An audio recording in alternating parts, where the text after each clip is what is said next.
Diabetes রোগীদের চিকিৎসার প্রথম যে অংশ যেটা নিয়ে আমরা সমস্যায় ভুগি সেটা হচ্ছে ডায়াবেটিস নির্ণয় করা।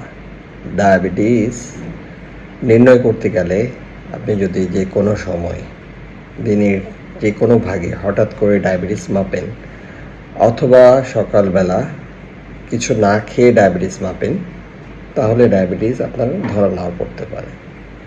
যদি আপনি ডায়াবেটিস সত্যি জানতে চান, তাহলে সাধারণত খালি পেটে এবং খাওয়ার 2 ঘন্টা পরে ডায়াবেটিস মাপলে অনেক সময় ডায়াবেটিস বেশি থাকলে তা আমাদের পরীক্ষা করলে ধরা পড়ে।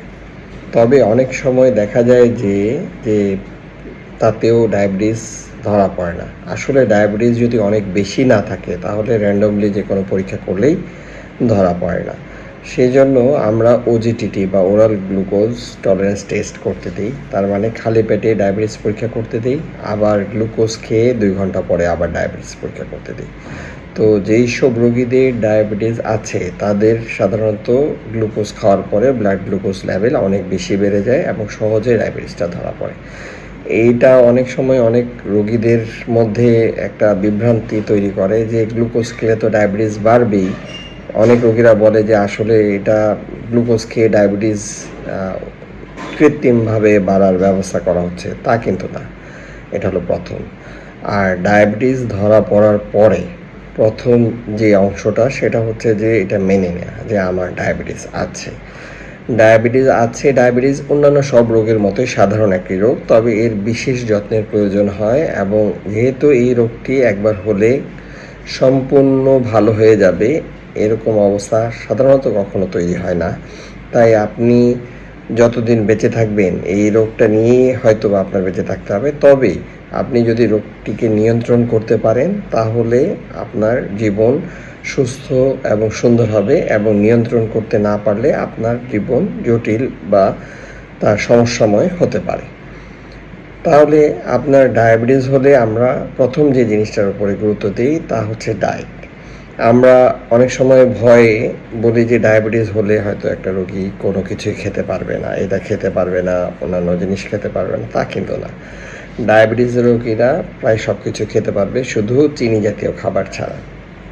এখন সরাসরি চিনি খেতে পারবে না অথবা সরাসরি গ্লুকোজ জাতীয় কিছু খেতে পারবে না, চিনি দিয়ে বানানো কিছু খেতে পারবে না। সেটা হতে পারে আপনার কোনো সফট ড্রিঙ্ক, হতে পারে মিষ্টি, হতে পারে সন্দেশ, হতে পারে সেমাই, হতে পারে দই, হতে পারে পাউরুটি অথবা মিষ্টি বিস্কিট অথবা অন্যান্য কিছু। মিষ্টি ফলও কম পরিমাণে খেতে হবে। আর এছাড়া আপনাকে কার্বোহাইড্রেট জাতীয় খাবার একটু কম খেতে হবে এবং আপনার ফল অন্যান্য যেগুলো আছে শাকসবজি খেতে কোনো বাধা নেই, এবং প্রোটিন এবং ফ্যাট জাতীয় খাবারেও খুব বেশি রেস্ট্রিক্ট। দ্বিতীয় সেটা হচ্ছে যে আমাদের আসলে ডায়াবেটিস হলে অনেকে মনে করে আমার ভাত খাওয়া নিষেধ, তার মানে আমার কিছুই খাওয়া যাবে না, আমার খাওয়া সারা জীবনের জন্যই বন্ধ। কিন্তু তা কিন্তু না। আসলে ডায়াবেটিস রোগীদের যেটা সমস্যা সেটা আপনাকে বুঝতে হবে। ডায়াবেটিস রোগীদের খাবার খেলে ব্লাড গ্লুকোজ বেড়ে যায়, তার মানে এমন পরিমাণ খাবার খেতে হবে যাতে তার ব্লাড গ্লুকোজ সাথে সাথে না বাড়ে। সেই জন্য তাকে অল্প পরিমাণ খাবার বারে খেতে হবে। আমরা যে খাবারটা একবারে খাই সেই খাবারটা ভেঙে উনি 2 বার বা 3 বারে খাবেন। তার মানে রোগীকে কিন্তু আসলে কম খাবার খেতে হবে না, বা একবারে কম খাবার খাবেন কিন্তু বারে খাবেন। আমরা সাধারণ লোকরা যেখানে 3 বেলা খাবার খাই বা 4 বেলা খাবার খাই, সকালে, দুপুরে, বিকালে আর রাতে, এই রোগীগুলো 6 থেকে 7 বার এই একই পরিমাণ খাবার গ্রহণ করবেন। তাহলে একবারে হয়তো খাবার কম হবে কিন্তু সব মিলিয়ে কিন্তু একই সমান খাবারই প্রায় খাবেন। দ্বিতীয় যে সমস্যাটা সেটা হচ্ছে যে ঔষধ। ডায়াবেটিসের রোগীরা অনেক ক্ষেত্রে ওষুধ যেগুলো ডাক্তার সাহেবরা আমরা লিখে দিই সেটা হচ্ছে সেবন করেন ঠিক মতোই কিন্তু নিয়মিত খান না, এবং নিয়মিত না খাবার কারণে ডায়াবেটিস নিয়ন্ত্রণ থাকে না। এবং আপনার ডাক্তার সাহেব আপনার ডায়াবেটিসের পরিমাণ অনুযায়ী যেই পরিমাণ ওষুধ খালি পেটে অথবা ভরা পেটে খাবারে লিখে দিবেন সেগুলো আপনি নিয়মিত খাবেন, তাহলে ডায়াবেটিস নিয়ন্ত্রণে থাকবে। দ্বিতীয় ওষুধের সমস্যা হচ্ছে আপনার ডায়াবেটিস যদি অতিরিক্ত বেশি থাকে তাহলে অনেক সময় খাবারের ওষুধ দিয়ে ডায়াবেটিস নিয়ন্ত্রণ করা যায় না। সেই ক্ষেত্রে আপনাকে অবশ্যই ইনসুলিন ব্যবহার করতে হয়, কিন্তু আমাদের দেশের অনেক লোকজনেরই ইনসুলিন ব্যবহার করায় রোগীদের খুবই অনীহা। এবং এই ইনসুলিন কিন্তু আপনি যদি নিয়ম মতো ব্যবহার না করেন তাহলে কিন্তু অনেক ক্ষেত্রে আপনার ডায়াবেটিস শুধু খাবার ওষুধ দিয়ে কখনোই নিয়ন্ত্রণ করা সম্ভব হবে না। এটা আপনারা জেনে রাখবেন। সুতরাং আপনার জন্য যেটা সবচেয়ে সহজ হবে, আজকাল পৃথিবীতে বিভিন্ন রকম ইনসুলিন পাওয়া যায়, যেই ইনসুলিনটা আপনার জন্য ব্যবহার করা সবচেয়ে ইজি হবে সেটা আপনি ডাক্তারের পরামর্শ মতো ব্যবহার করতে পারেন। অনেক ক্ষেত্রে সারাদিনে শুধুমাত্র 24 ঘন্টায় একবার ইনসুলিন ব্যবহার করলেও চলে, এরকম ইনসুলিনও আমাদের দেশে কিনতে পাওয়া যায়। সেসব ইনসুলিন ব্যবহার করলেও কিন্তু আপনি ইচ্ছা করলে ভালো থাকতে পারেন। ইনসুলিনের সুইয়ের গুঁতো খাওয়ার ভয়ে অনেকে ইনসুলিন দিতে চান না, সেই ক্ষেত্রে এটা একটা ভালো উপায় হতে পারে। তৃতীয় যে সবচেয়ে ইম্পর্টেন্ট বিষয় ডায়াবেটিস নিয়ন্ত্রণের জন্য তা হচ্ছে ব্যায়াম। ব্যায়াম বলতে আমরা আক্ষরিক অর্থে ব্যায়ামকেই বুঝি, কিন্তু আমাদের দেশের মানুষজন ব্যায়াম বলতে তার নিত্য দৈনন্দিন যে হাঁটা চলা তাকেও বোঝেন। উনি মনে করেন যে আমার মা খালারা যারা আছেন তারা মনে করেন যে বাসায় ওনারা রান্না করতে, ঘর পরিষ্কার করতে যে কাজগুলো করেন তাও ব্যায়ামের অংশ, তা কিন্তু না। আপনি আপনার অফিসে বা বাসায় যে হাঁটা চলা করেন তা আপনার ব্যায়ামের পর্যায়ে হয়তো বা পড়ে না।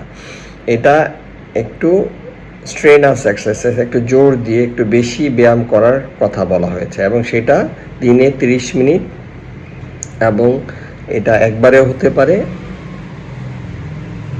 অথবা 2বারেও হতে পারে অথবা 3বারও হতে পারে, মানে 10 মিনিট করে 3বারও হতে পারে। এবং এই ব্যায়ামটা সপ্তাহে কমপক্ষে 5 দিন করতে হবে, এবং কখনো পরপর 2 দিন গ্যাপ যাওয়া যাবে না। মানে আমি 5 দিন করলাম, বাকি 2 দিন ব্যায়াম করলাম না, তা না। যে কোনো 2 দিন গ্যাপ পড়বে এবং সেই গ্যাপটা 1 দিনের বেশি হবে না।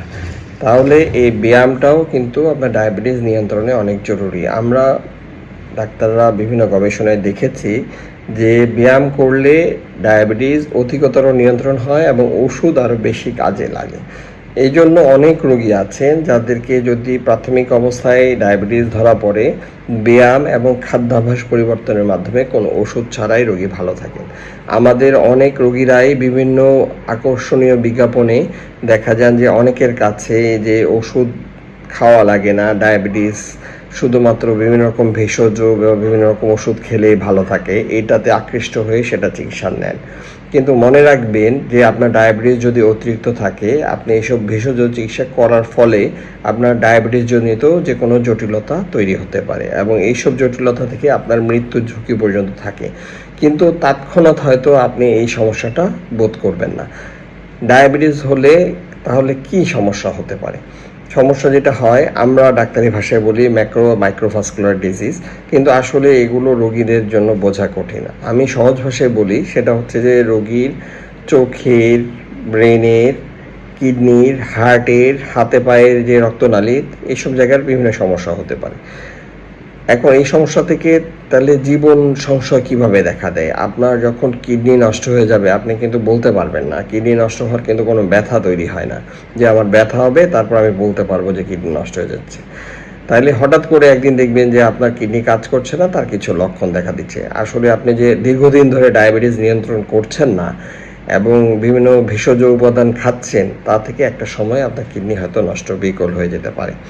এছাড়াও হার্টের অসুখও ঠিক একইভাবে, চোখের সমস্যাও একইভাবে হতে পারে, এবং হাতে পায়ের রক্তনালী অথবা নার্ভ নষ্ট হয়ে অনেক সময় হাতে পায়ে দীর্ঘস্থায়ী ঘা, এমনকি অনেকের হাত বা পায়ের কিছু অংশ অনেক সময় কেটেও ফেলে দেওয়া লাগতে পারে, যাতে পচন ঘটে। অনেক সময় এটা আর পরবর্তীতে শোকায় না।